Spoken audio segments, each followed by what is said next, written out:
Fellow Toastmasters and guests, have you ever come this close to making a terrible decision? And only in hindsight do you realize how close you were to making a vacuous decision that would have made a complete fool out of yourself? This happened to me last week. I'm driving home from work. I just spent 8 hours stuck in front of my glowing computer monitor, the tedium of back-to-back phone conferences, the deluge of endless emails. All I wanted to do was get home to my wife's spaghetti dinner and spend some time with our 6-month-old daughter. But on this particular day, I couldn't do that. Because as I turned the corner onto my street and the inviting view of our home with our white picket fence appeared, I found another car parked in my driveway. I'd never seen this car before. It was a dark green Scion XB, real boxy, kind of like an overgrown toaster.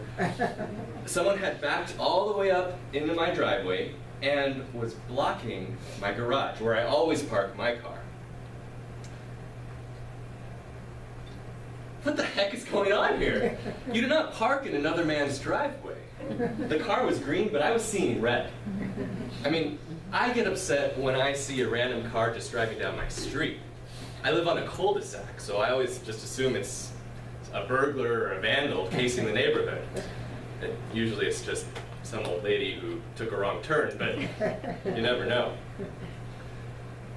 I get closer to the house, and I can see that the driver is still sitting in the car. It's a middle-aged man with dark hair and a black polo shirt, fiddling with something on the dashboard, some device. I can't tell, is it a video camera or a police scanner? It was very suspicious, and he shows no signs of leaving. Again, what the heck is going on here? Is he a creepy stalker who's spying on my neighbors across the street? Or maybe he's a door-to-door salesman just lying in wait for me to get home so he can try to swindle me out of my paycheck? Maybe he works for the utility company and decided this would be a fine place to take a break. Well, if so, I've got news for him. This ain't no rest stop. I pull up to the house, and I need to quickly decide how to handle this situation. A few ideas pop into my head. I could roll my window down and yell, "Hey buddy, get the bleep off my driveway." I could pull my car into the driveway, blocking him in so I can interrogate him. "Hey, do you mind explaining exactly what you're doing on my property?" Or at the very least, I could give him a mean stare to let him know that I know that he's up to no good. In the end, I take a deep breath and deliberately tell myself not to act out in anger. As confused and annoyed as I'm feeling right now, I know there must be some logical reason why this man is trespassing on my property. So I park my car on the street in front of the house, nonchalantly step out of the car, non-confrontationally check my mailbox, and pause for a moment to admire my yard. Before long, the intruder notices me standing there and realizes that I'm heading for this house. He immediately starts up his car and pulls out.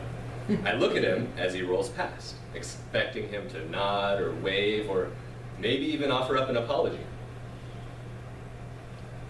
He doesn't even look at me, just takes off, leaving me with nothing but exhaust fumes and a lot of questions. I walk into my house and greet my wife.